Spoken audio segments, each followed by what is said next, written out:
Oi pessoal, tudo certo? Aqui é o André da Wealth Neighbor e nesse vídeo vamos falar sobre as diferenças entre investir e especular. Por favor, pause o vídeo e tome um minuto para ler nosso aviso legal.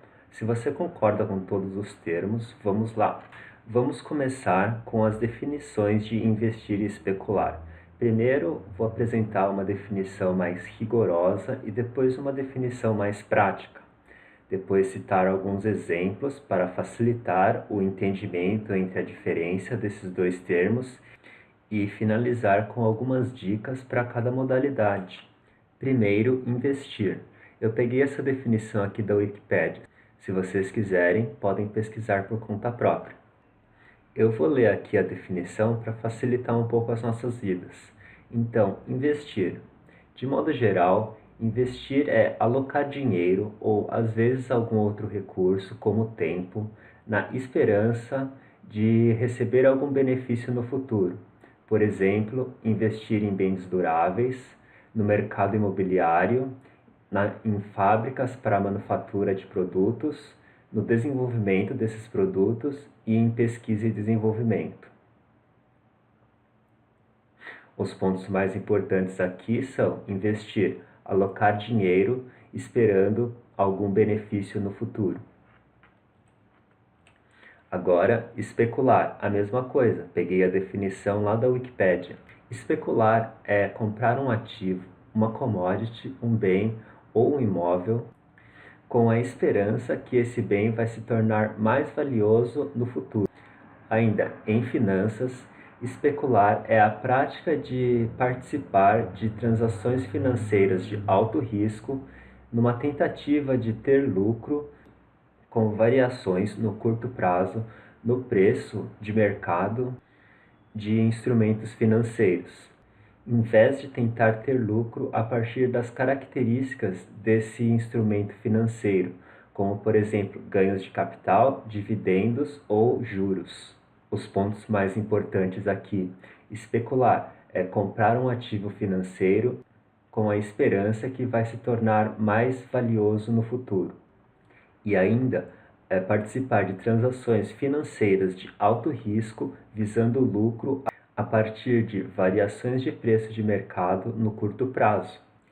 Agora que já sabemos essas definições mais rigorosas, vou passar duas definições mais simples, caso você queira explicar a diferença entre investir e especular para algum amigo ou familiar. Investir: comprar ativos financeiros visando ganho de capital no longo prazo, 5 ou mais anos, por apreciação do valor do ativo, recebimento de dividendos ou pagamento de juros. Especular: comprar ou vender ativos financeiros com a esperança de realizar lucros no curto prazo, se aproveitando das oscilações do preço de mercado. Aqui em especular eu coloquei vender entre parênteses, pois às vezes podemos abrir posições vendidas no mercado. Nesse caso, estamos vendendo uma ação ou ativo financeiro que não temos no momento, com a esperança que o preço do ativo diminua no futuro e assim podemos recomprar o ativo a um preço menor e liquidar a nossa posição com lucro. Para ver se essas definições ficaram claras, vamos ver dois exemplos e ver se conseguimos definir qual é o investimento e qual é a especulação. Primeiro, aplicar periodicamente em um fundo multimercado. Aqui, periodicamente, pode ser usando aquela estratégia Dollar Cost Averaging, onde você compra, sei lá, R$ 200 em cotas desse fundo todo mês, independente do valor da cota. Pessoal, vocês acham que seguindo essa estratégia estamos investindo ou especulando? Vamos ver melhor as características dessa estratégia. Trata-se de uma estratégia a longo prazo, pois não pretendemos vender nossas cotas nesse fundo tão cedo. O dinheiro usado para essa estratégia vem da quantia que conseguimos poupar mês a mês, priorizando nossos gastos e tendo controle sobre nossas finanças. O objetivo, criar riqueza para, por exemplo, se aposentar mais cedo, ou se não, comprar uma casa ou pagar pela educação dos seus filhos. O perfil dessa estratégia apresenta baixo risco, pois mesmo que o preço das cotas desse fundo multimercado oscilem um pouco, estamos interessados no longo prazo. Então, esse daqui é um investimento, pessoal. Agora, o segundo exemplo. Abrir uma posição vendida em PETR3, que são as ações da Petrobras, após a OPEP anunciar que vai reduzir o preço do barril de petróleo, sem hedge. A OPEP é a Associação dos Países Produtores de Petróleo. Eles mais ou menos controlam o preço do barril. Então, caso a OPEP anuncie que vai reduzir o preço do barril, pensamos que a Petrobras vai ter menos lucro e, portanto, o preço das suas ações vão cair. Pelo menos essa é a nossa análise. Então, vamos abrir essa posição vendida em PTR3 sem hedge. Hedge é um termo muito usado em finanças que significa proteção, e em particular a proteção dos nossos ativos financeiros. Vocês acham que isso é um investimento ou isso é especulação? Vamos ver mais algumas características dessa estratégia. Trata-se de uma operação a curto prazo, pois não queremos ficar vendidos em PTR3 por muito tempo, pois temos que pagar aluguel dessas ações para uma corretora, já que as ações inicialmente não são nossas. E para abrir essa posição, possivelmente estamos trabalhando com garantias na nossa conta de corretora e também usando a alavancagem. O objetivo aqui é lucrar com a queda de preço da ação caso nossa análise esteja certa e o fato da OPEP ter reduzido o preço do barril de petróleo realmente derrubar o preço da ação da Petrobras. Todas essas características mostram que esse tipo de estratégia é uma estratégia de alto risco, pois não temos certeza do que vai acontecer e estamos lidando com o curto prazo. Não temos, como no primeiro exemplo, a vantagem de não precisar nos preocupar com oscilações pontuais. Caso seja identificado que a nossa análise não está correta, devemos fechar a posição o mais rápido possível, mesmo que com algum prejuízo. Então, esse segundo exemplo é claramente uma estratégia especulativa. Agora eu vou listar algumas dicas para diferenciar as atividades especulativas das atividades de investimento e também como lidar melhor com cada uma delas. Primeiro e mais importante, tenha seus objetivos financeiros em mente. Você quer criar riqueza no longo prazo ou está atrás de lucros no curto prazo? Dependendo do seu objetivo, faz mais sentido usar uma estratégia ou outra. Saiba o que está fazendo. Existe o momento certo para investir e o momento certo para especular. Pessoal, eu não estou condenando especulação nesse vídeo. Eu não estou dizendo que é uma coisa proibida e que você não deve fazer e que você vai perder todo o seu dinheiro em atividades especulativas. De fato, podemos ver vários exemplos por aí de pessoas que conseguiram fazer muita grana no mercado financeiro. Existem também exemplos de pessoas que ganham bastante dinheiro apostando em cassinos, ou mesmo uma outra pessoa aí que ganha na Mega Sena e vira milionária da noite para o dia. Tudo isso pode acontecer, mas as chances são bem pequenas. Então, eu não defendo que você não deve especular de jeito nenhum, mas por outro lado, eu acredito que você deve investir sim. Quanto antes começar, melhor, e quanto mais frequente, melhor. Investir deve ser um hábito. Use o dinheiro que consegue poupar ao longo do mês, controlando suas despesas e não gastando no que não é necessário. Especular. Use capital que pode perder e evite alavancagem. Pessoal, nunca especulem com dinheiro que vai fazer falta, porque nunca sabemos o que vai acontecer e se, por exemplo, perdemos o emprego ou nos envolvermos em algum acidente e não tivermos verba para cobrir essas despesas, vamos precisar, por exemplo, tomar um empréstimo que pode prejudicar tudo que conseguimos poupar ao longo de vários anos. Um QI extraordinário é bom, mas para investimentos, a combinação de QI médio, disciplina e paciência é mais importante. O mundo não seria o que é hoje sem essas pessoas super inteligentes, que desenvolvem teoremas, produtos, curas para as doenças e assim por diante. Não sei se seria pior ou melhor, mas seria bem diferente. Então devemos agradecer que existem essas pessoas com QI extraordinário. Mas em se tratando de investimento, às vezes ser muito inteligente pode até prejudicar o nosso desempenho, pois vamos ficar pensando muito sobre o que vai acontecer e não conseguiremos ser objetivos e tomar decisões.